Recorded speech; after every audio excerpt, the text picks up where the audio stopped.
We've still got 8 million jobs to recapture, more than 8 million in the United States. We had the president of the St. Louis Fed on last week, and he said we're still in crisis mode.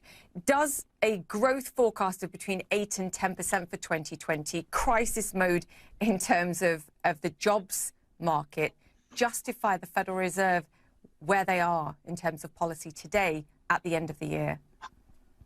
Well, I think that, the Fed at the zero bound right now is probably the appropriate policy setting. The more disturbing issue here, Julia, is the forward guidance. The Fed has pretty much married itself to a zero interest rate in short-term rates through 2023. Of course, the market thinks that because the Fed has been so aggressive with its forward guidance, that if inflation starts to take off, that bonds are going to be vulnerable to a hard sell-off, meaning a significant rise in long-term rates. And we don't have stocks like tech stocks priced at levels that can sustain meaningfully higher long-term interest rates. So when does the marriage suffer a breakup, if not a divorce? Well, I actually have a bit of a different view than most people, and that is the forward data that we see is telling us that actually inflation is going to be moderating, and the rate of inflation will probably be falling in the second half of the year.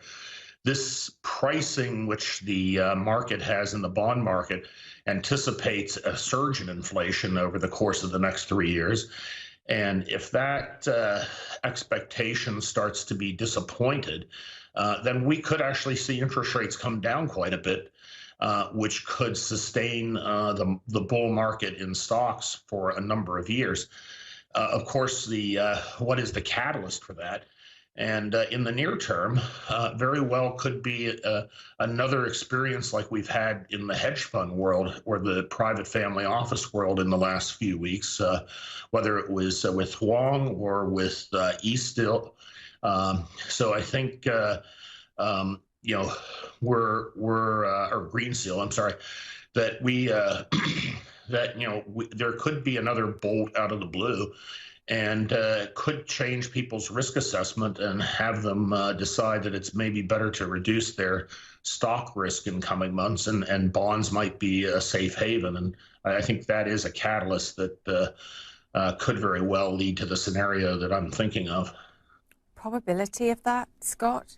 Because the last time you were on, we were talking about GameStop and what that represented in terms of perhaps a degree of excess risk sentiment. Now, to your point too, another event that the market coped with, but it's a warning sign.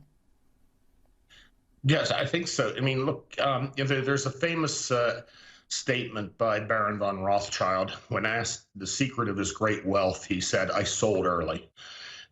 Even though I think right now, for the next month or so, there's a lot of tailwinds, Julia, I wouldn't be surprised if we had a sudden setback. So, equity investors have really had a great 12-month performance since March of 2020.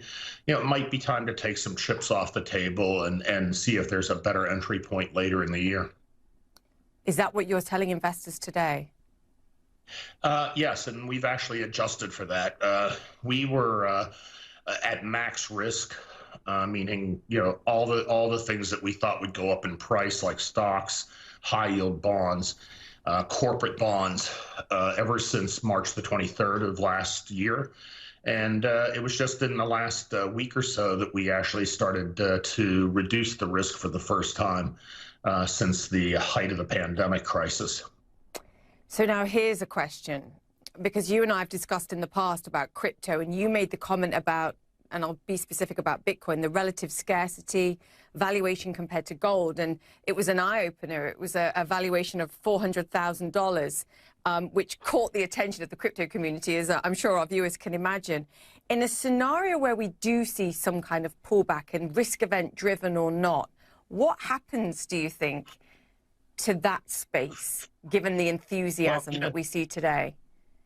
Sure. I mean, it's interesting, Julia, when I made the $400,000 statement, I'm looking at it over a period of course. 10 to 20 years.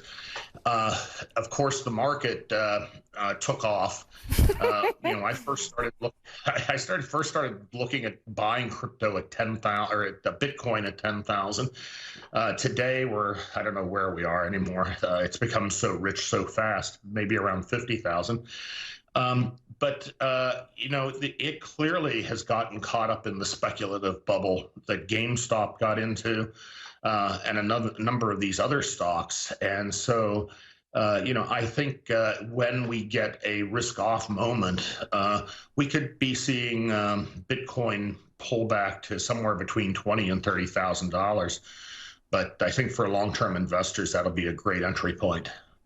Yeah, but the point here is, I guess, it's not diversification, at least short-term diversification, even if you are a buy and hold for many years type of investor.